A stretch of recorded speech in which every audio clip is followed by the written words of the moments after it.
Hello students, welcome to my channel, The English Guru. Today we will start our chapter All American Slurp. So let us start this chapter. People in different places have different lifestyles and eating habits. Ignorance of differences may sometimes lead to the culture shocks. Read the story and see how the narrator feels towards her own culture and that of the West even over trivial matters such as table manners. The first time our family was invited out dinner in America, we disgraced ourselves while eating celery. We had immigrated to his country from China and during our early days. Here we had a hard time with the American table manners. In China, we never ate celery raw or any other kind of vegetable raw. We always had the disinfect the vegetable in boiling water first. When we were present in our first relish tray, the raw calorie were caught as unprepared. We had been invited to the dinner by our neighbors to the Gleasons. After arriving at the house, we shook hands with our host and packed up ourselves into a sofa as our family of four sat stilly in a row. Our younger brother and I stole glances at our parents for a clue as to what to do next.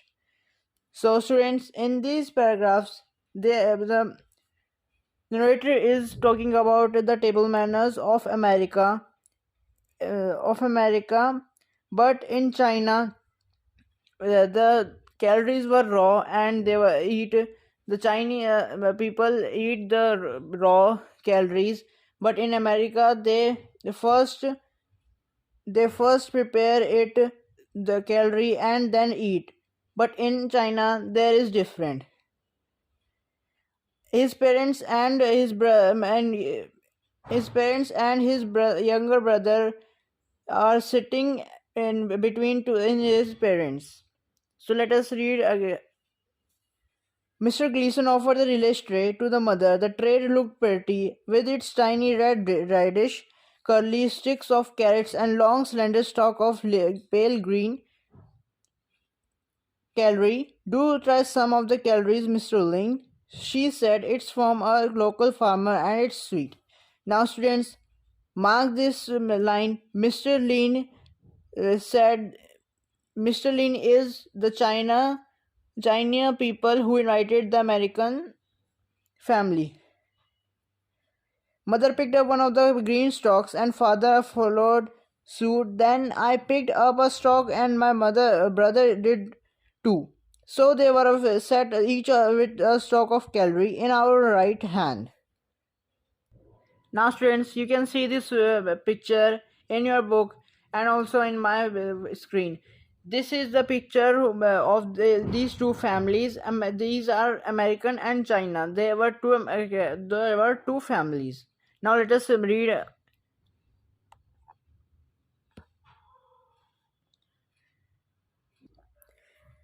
Mrs. Gleason kept smiling. Would you like to try some of the dip, Mr. Lin? It's my own recipe. Our sour cream and onion flakes with a dash of Tabasco sauce. Most Chinese don't care for dairy products, and in those days I wasn't even ready to drink fresh milk. Sour cream sounded perfectly revolting. Our family shook our hands in unison. Mr. Gleason went off with the relish tray to get to the other guests, and we are carefully watched to see what they did. Everyone seemed to eat the raw vegetable quite happily. Mother took a bite of a celery. Crunch, it's not bad, she whispered. Father took a bite of the celery. Crunch, yes, it is good, he said, looking surprised. I took a bite and then my brother crunch. It was a more than good. It was a delicious. Raw celery has a slight sparkle, a zinky taste that you don't get is cooked celery. When Miss Gleason came around with the relish tray, we each took another stalk of celery. Except my brother, he took two. There was only one problem: long streaks ran through the length of the stalk and they got caught in my teeth.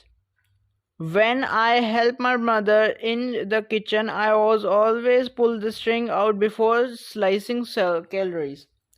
I pulled the strings out of my stalk, zip, zip, zip, zip. My brother followed suit, zip, zip, zip, zip, zip. To my let my parents were taking care of their own stalks, zip, zip, zip, zip, zip. Suddenly, I realized that there was a dead silence expected for a zip, zip, zip, zipping. Looking up, I saw that the eyes of everyone is in the room were on our family, Mr. Gleason and Mrs. Gleason, and their daughter Meg, who was my friend, and their neighbors, the Bedlans. They were staring at us. We busily pulled the string out of the gallery. That wasn't the end of it. Mr. Gleason announced the dinner was served and invited us to the dining table. It was lavishly covered with the platters of the food, but we couldn't see any chairs around the table, so we are helpfully carried over some dining chairs and sat down. All the other guests just stood here. Now, lavishly and deadly silence means complete silence, and lavishly means generously. Students, remember these meanings. Mr. Cleans bent down and whispered to us, "This is a buffet dinner. You help yourself to some food and eat in the living room." Now, students, the buffet means a meal that consisting of many dishes from which guests help themselves.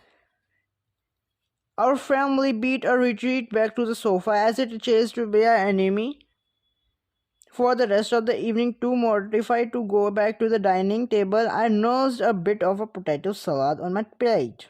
Next day, Meg and I got on the school bus. I wasn't sure how she would feel about me after the spectacle. Our family at the party, she was just the same as usual. The only reference she made on the party was, "Thanks for coming last night. Hope you and your folk good." Enough to eat. You certainly didn't take very much. Mom were very tries to figure out much how much good food to prepare. She just puts everything on the table and hopes for the best. I began to relax. The Gleason party wasn't so different from a Chinese meal after all. My mother also everything on the table and hopes for the best. Meg, the first friend I had made after we came to America, got acquainted with the few other kids in the school, but Meg was still only real friend I had. The day came when my parents announced that he wanted to a dinner party where we invited Chinese friends with us before, but this dinner was going to be different. We were going to invite the Gleasons. "I can hardly wait to have dinner at your house," Meg said to me.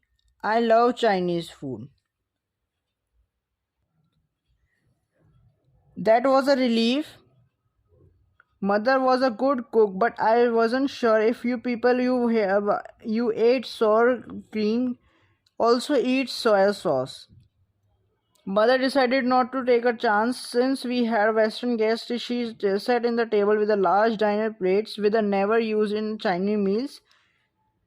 Pick up the food from the platters in the middle of the table and brought it directly to the rice bowls. Following the practice of the Chinese American restaurants, Mother also placed large serving spoons on the platters. The dinner started well. Mr. Gleason explained that the beautifully arranged dishes of the food. At the first, I was too busy enjoying my food to notice how the guests were doing, but soon I am reminded by duties. Sometimes guests were too polite to help themselves, and you had a nerve and served them with more food. I glanced at the Mag to see if she needed more food, and my eyes are nearly popped out at the sight of her plate. Before she finished eating her helping from the first, Horrified as I turned to the look and after the at Major Gleason. He got it on the edge, but when he tried to pick it up with his chopsticks, he put down his chopsticks and picked up the pea with his fingers. He really did a ground man. All of us, sorry students, all of us are a family and Chinese guests stopped eating to watch the activities of the Gleasons. I wanted to giggle. Then I caught my mother's eyes on me. She followed me, shook her head slightly, and understood the message that the Gleasons were not used to Chinese ways, and they were just chopping the best they could. For some reasons, I thought of calorie string. When the main course were finished, mother brought a platter of fruit. I hope you are expected a sweet dessert, she said, since the Chinese don't eat desserts, but I think to prepare any.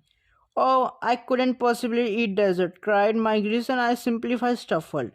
Meg had different ideas when the table was cleared, and she announced that then she and I were going to for a walk, and don't she know about the I will feed dessert. She told me when we are outside, someone come on, there's Dairy Queen down to the street. I could use a big chocolate milkshake. Although I did not really want anything more to eat, I insisted on paying for the milkshakes. After all, I was still host.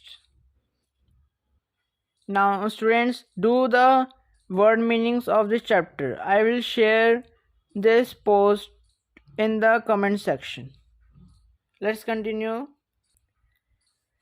Meg got her large chocolate milkshake and I had a small one. Even so, she was finishing hers while I was only half done. Towards the end, she pulled out one straw and went to slurp. Do you always slurp when you eat your milkshake? I asked before I could stop myself. Meg grinned, sure, all Americans slurps.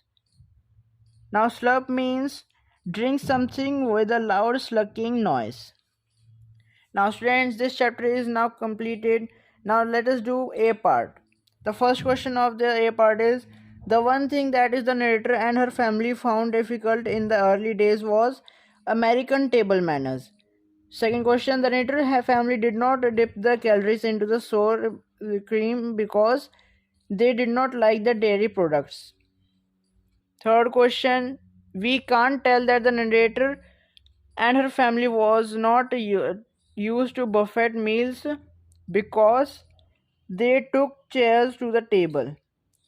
At the question number 4, at the Chinese dinner, the narrator was shocked when she saw Meg plate with the food from both the dishes. Now students, let us do the B part.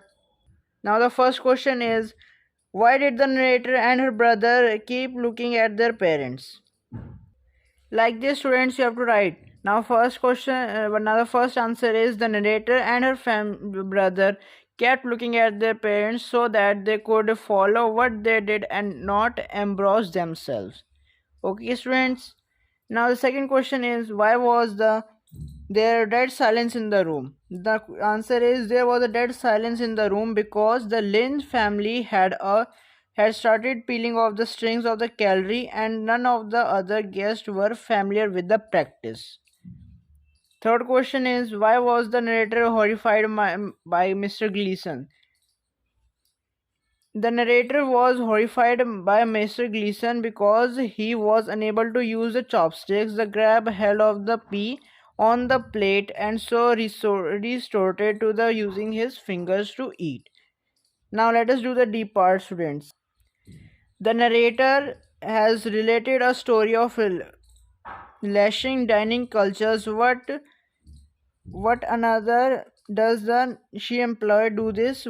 Has she become successful? Now the answer is, the narrator compares the dining culture that she followed teach in China to the dining culture of the American. This compare between the two cultures gives the readers sight into the traditions of the two different countries. Yes, she was. She has even successful. Now, question number two. In spite of the cultural difference, the two girls remained goes. Why do you think this is so? Despite the cultural differences, the two girls remains a friend. Probably because they realize that the differences are only superficial. Now the third question is, do you always slurp when you eat milkshake? I asked before I could stop myself.